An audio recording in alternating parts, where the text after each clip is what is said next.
WordPress tutorial video. I'm going to show how to set up an Elementor page which I've built as the home page or the front page in WordPress.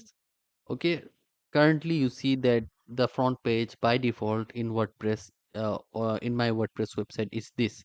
Okay, so this is the main domain over here, and you see the main domain is showing simply just the existing blog page. Okay, blogs existing, the latest blog post.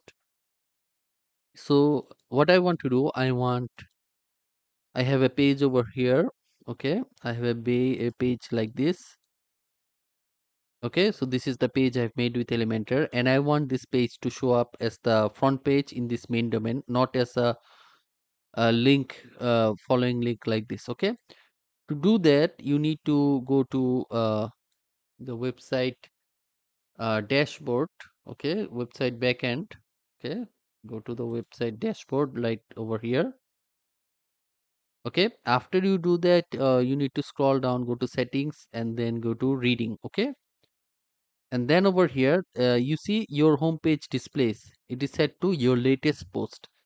All you need to do is set to a static page. Okay, then from the page you can see you can select the home page. Okay, over here, home page or the front page, and I'm going to select this one, download ebook, which I've made. Okay, and you can also select a separate page for which will show the latest blog post. Okay, so I will for now I will set the home page and going to click on save changes.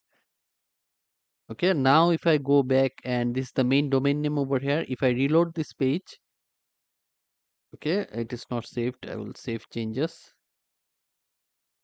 Okay, now if I reload this page, it should show the latest blog post. Okay, let me just see what is the issue over here. I'll reload this page. Maybe, okay, I will just purge this. Okay, now if I reload, you see now it is showing. You need to purge the cache. Okay, if you have any caching plugin, you need to purge the cache. Okay, now you see that it is the main domain is showing the latest blog post, the page which I've set as the front page. Okay, over here you see. So this is how you can easily set a page as the front page in Elementor WordPress, or the home page in Elementor WordPress. So I hope that you found this video useful. If you did, then please make sure to like this video and subscribe to my YouTube channel. Thank you.